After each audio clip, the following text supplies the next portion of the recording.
The night was dark and cold when Ethan Cole's life changed forever.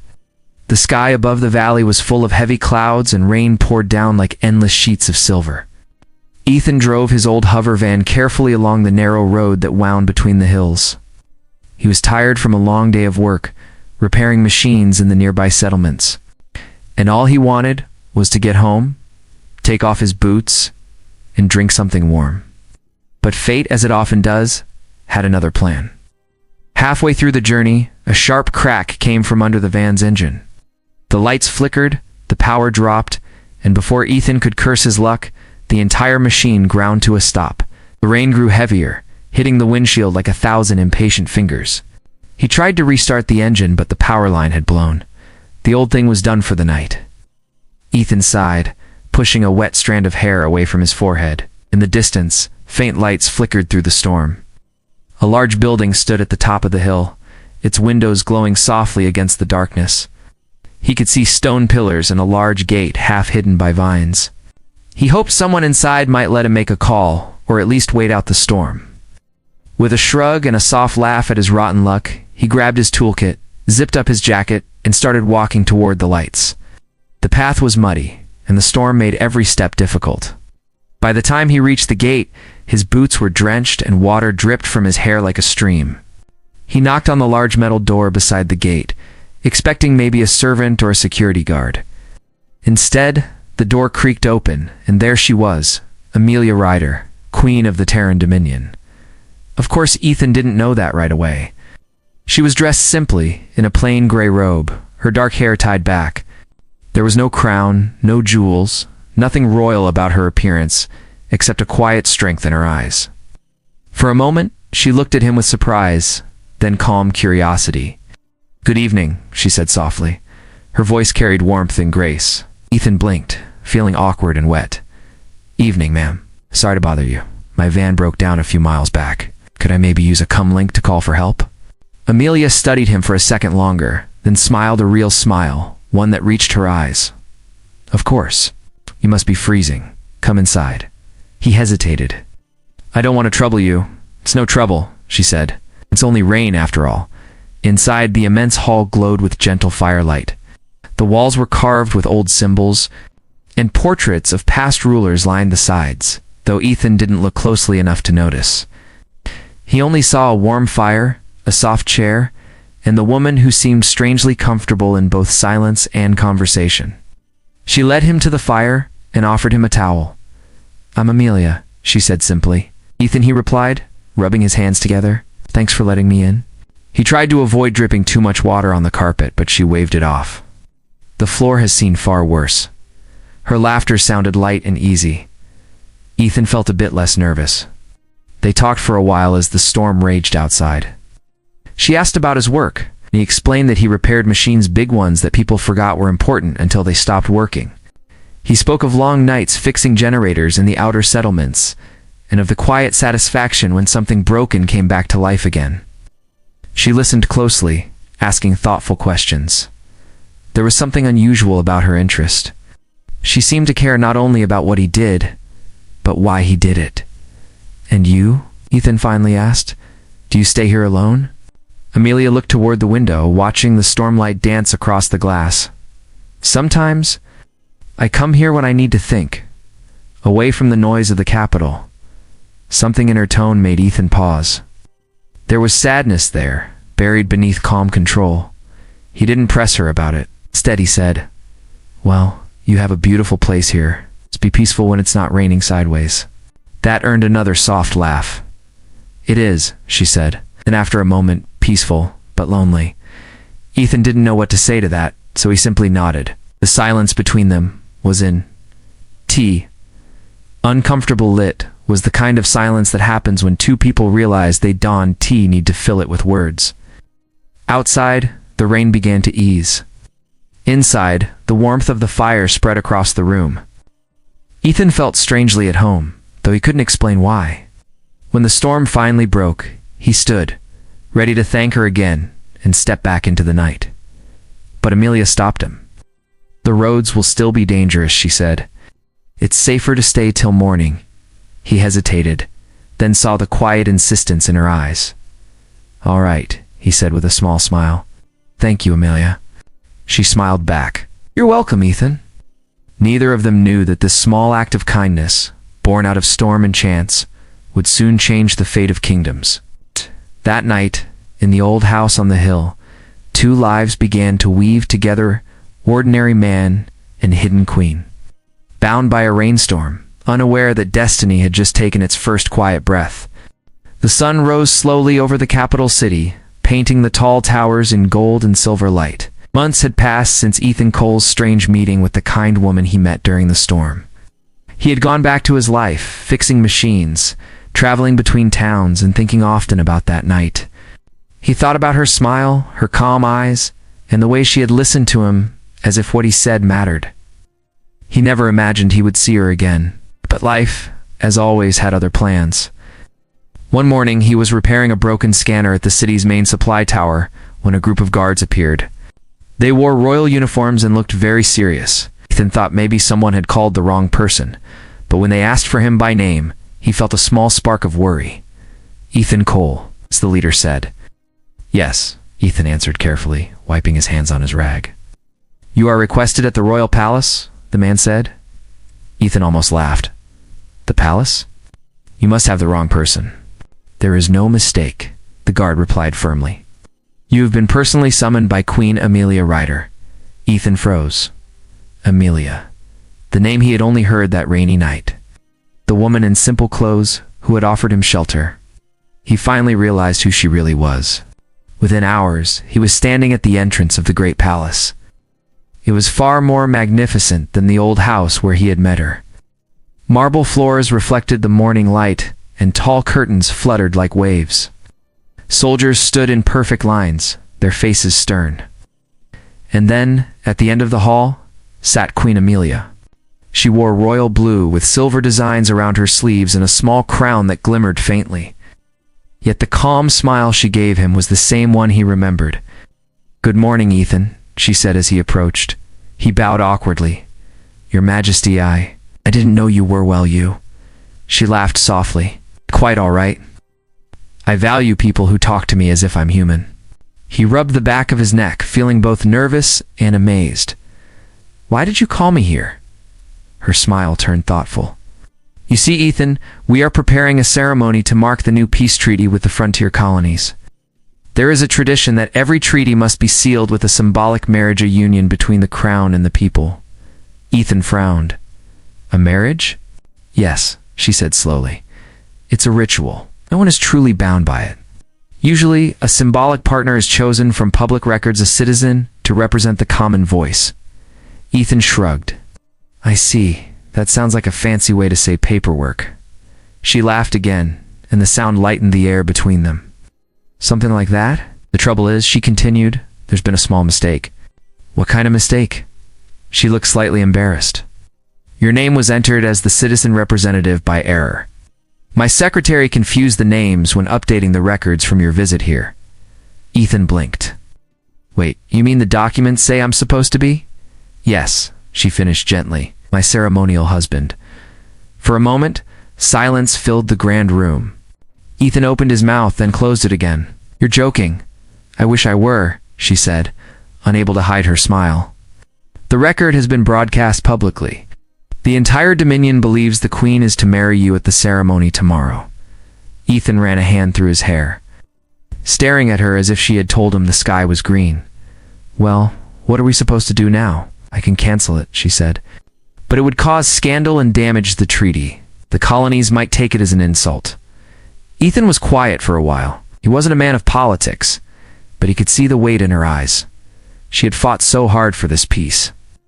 "One mistake shouldn't destroy that. If it will help the treaty, I guess I can play along," he said carefully.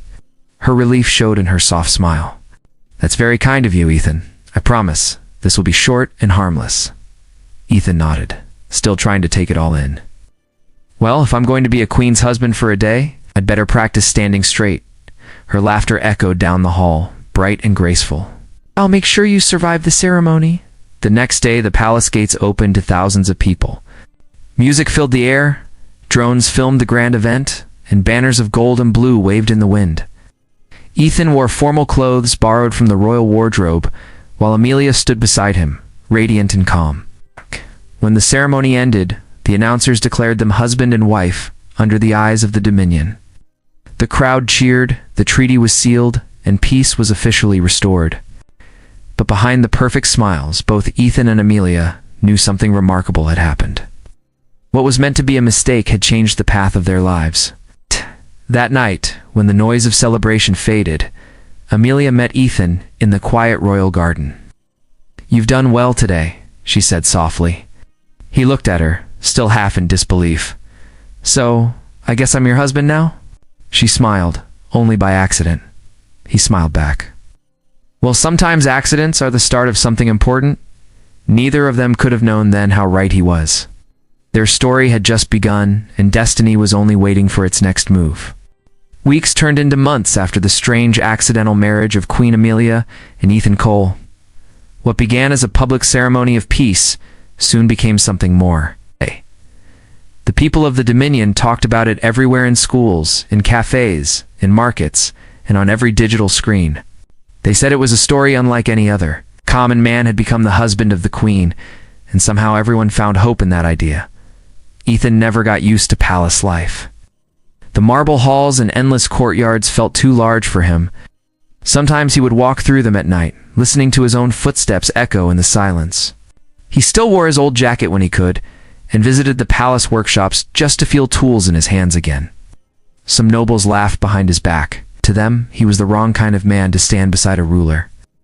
But Ethan didn't care about the whispers. He knew who he was, an engineer, a worker, a man who fixed broken things. And maybe, in a quiet way, he was helping to fix something far greater. The broken trust between rulers and the people. Amelia saw this clearly. She admired his calm strength and the way he refused to let pride guide him. She often asked for his thoughts before meetings with advisors. He never spoke like a politician, but what he said always came from the heart, and that was something Amelia valued deeply. One day, news arrived that darkened the palace. Reports came from the outer colonies, places far from the capital, where the people had lived through years of struggle. Rebellion was brewing again. Angry leaders claimed that the queen had grown distant and cared only for the central worlds. Some groups were spreading lies, saying the treaty was false and that the queen's marriage to an ordinary man was proof that she had lost her royal honor. Amelia listened to every report with a quiet face, but her hands trembled slightly. Ethan saw it and said, "You're worried for your people, not for yourself, aren't you?" She looked up at him. "Promise them peace, Ethan, and now my promise feels like dust." He went closer, resting a hand on her shoulder. "Then let's remind them who you are, not from this palace, but from their towns and farms. Go to them, talk to them. Let them see you're still the same Amelia I met on that stormy night." At first, the royal advisors protested, said it was too dangerous, that the queen should never leave the safety of the capital. But Amelia had already decided. "If my crown matters only within these walls," she said, "then it matters for nothing." Ethan insisted on going with her. Not as a guard, not as a symbol, but as himself.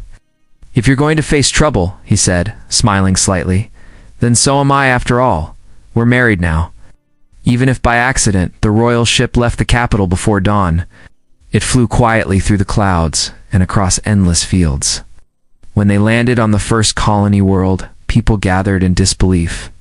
The queen herself stood before them, without guards or heavy ceremony.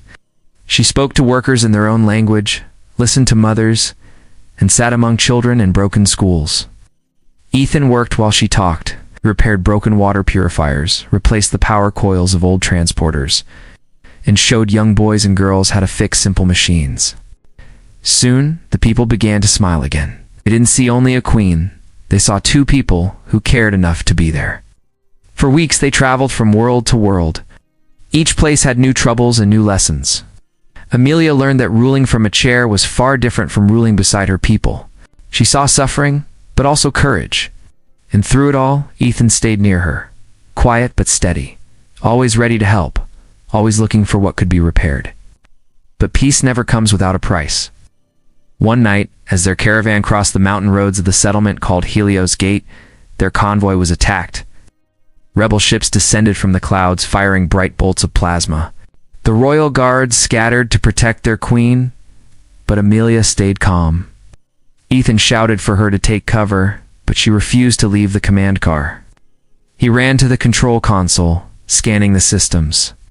The shields were failing fast, the engines damaged. Thinking quickly, he bypassed the power circuits and redirected all energy to the main barrier. It was a risky move. If it failed, the whole ship could explode. As the energy surged, the ship shuddered violently. Alarms filled the air, red lights flashing across the panels. Amelia grabbed the railing to steady herself. Outside for a moment, everything went white. Then silence. The shields held. The enemy ships pulled back, unable to continue the fight. Their own craft soon arrived, chasing the rebels away.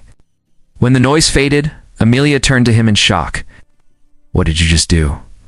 Ethan wiped sweat from his forehead. A messy trick, but it worked. She looked at him for a long moment, eyes filled with something new, deep respect, and something softer too. "You just saved us all, Ethan."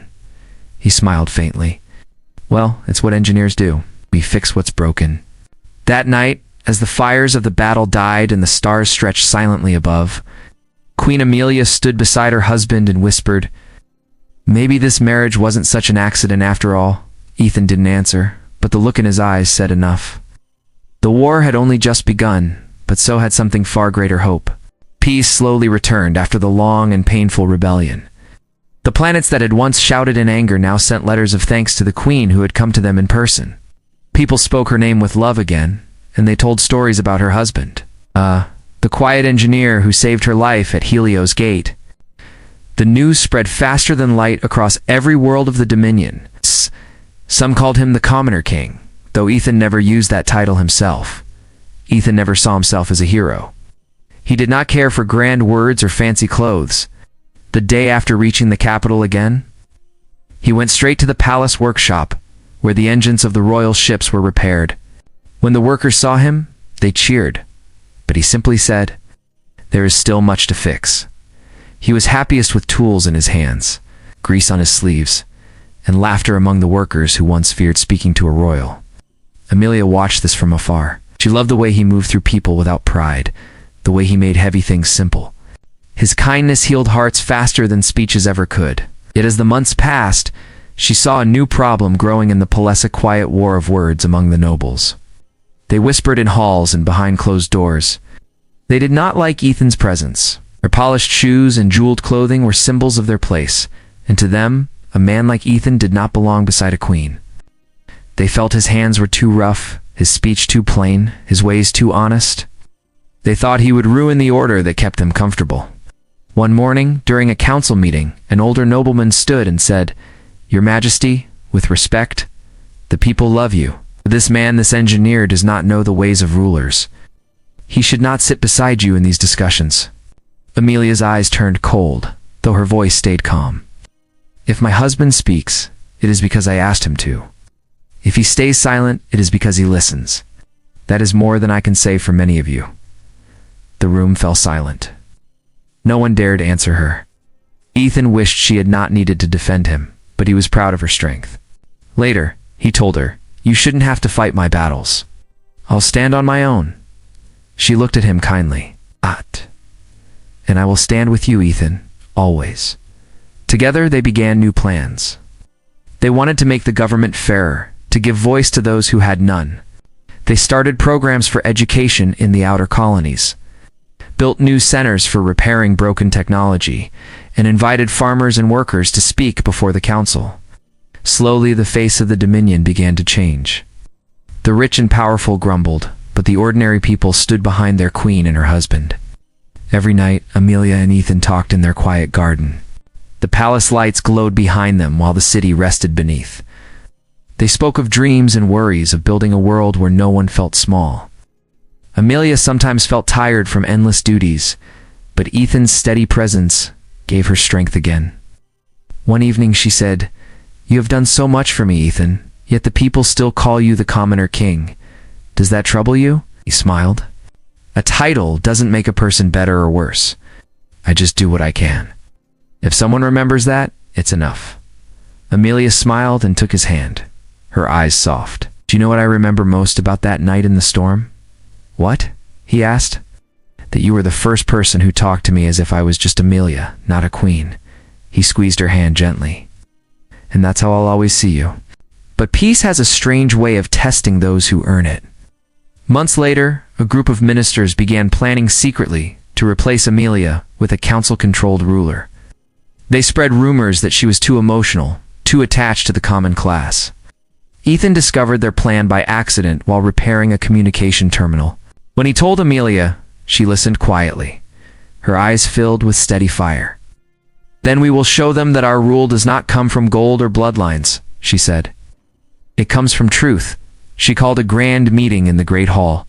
All nobles, ministers, and city leaders attended. In front of them, Amelia spoke with rare force. She said that a nation built on fear and class could never survive, and that unity meant letting every voice be heard. She announced new reforms that would limit corruption and greed. Some nobles stormed out, furious, but many stayed, moved by her courage. Ethan stood beside her through it all. When the crowd began to cheer, she turned to him. You see? Change always begins small, like a spark. You were that spark for me. Ethan looked at her in the glow of that moment, the queen who had once opened her door to a stranger. And you, he said, turn that spark into a light for everyone. As the hall filled with applause and hope spread through the capital again, Ethan realized how far they had come from a rain-soaked road to the throne of a reborn dominion. They had faced storms, rebellion, and doubt, but they had stood side by side through it all. Outside, the city bells rang to mark the beginning of a new year. For the first time in many generations, the people believed not just in their queen, but in the power of goodness, honesty, and love to change destiny. Years passed since the day Queen Amelia and Ethan Cole stood together in the Great Hall to change their kingdom. Time moved quietly, leaving its soft marks on their faces but not dulling the brightness in their eyes. The Dominion grew stronger under their rule. The people prospered, the colonies thrived again, and the worlds that had once fought now shared trade and peace. Yet the story of their strange beginning was still told everywhere.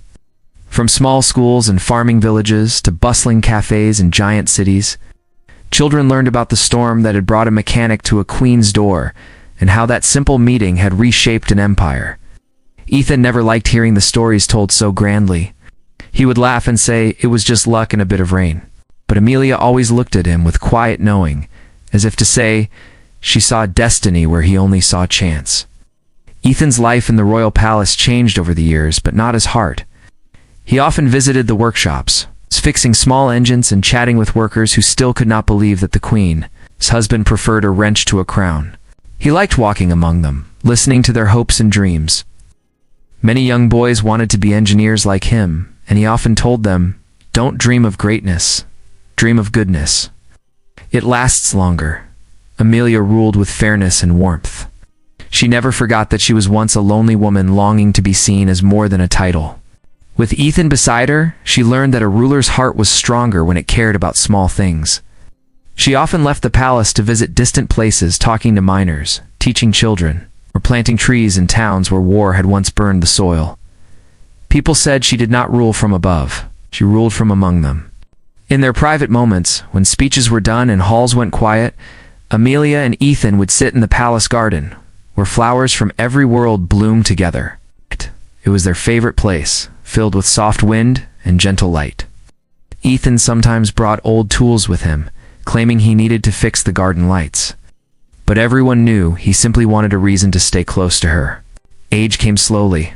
One cold evening, as the city lights glittered below the palace hill, Amelia said to him, "Do you ever think about that stormy night?" Ethan smiled. "I think about it more than I should. If my van hadn't broken down, I might never have knocked on that door." She looked thoughtful, her eyes reflecting the soft glow of the lamps. "If I hadn't opened it, I might never have learned what real courage looks like." He squeezed her hand. "It wasn't courage, Amelia. It was an accident." She laughed quietly. "Then accidents are the truest form of fate." Years later, when time had carried them both near the end, the palace was calmer, its grand celebrations fewer. One morning, The people woke to news that their beloved queen had passed peacefully in her sleep. The entire dominion mourned. Streets filled with candles, banners hung in silent respect, and voices sang songs of gratitude. Ethan stayed away from the crowds for most of the day. He sat by her garden seat, looking over the flowers they had planted together. He felt neither crown nor rule, any more only the emptiness of missing the person who had made his life extraordinary. When he stood to leave, a small child approached him. It was the gardener's son, carrying a tiny flower. "My mother says the queen loved blue roses," the boy said shyly. "These grew this morning. You should have them." Ethan took the flower gently and nodded with a smile. She would have liked that very much. The years after Amelia's death were quiet for him. He lived a humble life, teaching young engineers, visiting schools, and telling children the truth behind the story that everyone knew. There was no magic, he would tell them, just kindness, patience, and people choosing what is right over what is easy. When Ethan finally grew too old to walk the palace steps, he asked to be taken to the garden one last time. The caretakers placed a chair for him under the same old tree where he and Amelia had once talked about dreams. He sat for a long while, watching the sun set beyond the city and the wind move through the flowers. A gentle smile stayed on his face as he whispered, "We really did change the world, didn't we?" Those were his last words. The people built no grand statue for Ethan, just a small stone beside the queen's resting place. It read, "He fixed what was broken and taught a queen how to listen." But in truth, his memory lived everywhere, in every machine that turned because of his designs, in every law that carried his compassion, and in every home where people spoke of love that changed history. Generations later, teachers still told their students how one ordinary man and one wise queen proved that destiny could begin with something as simple as a knock on a door during a storm. And on quiet nights, when rain fell over the palace hills, it always sounded like the soft beginning of their story to hearts meeting by accident and building a forever that no time could erase.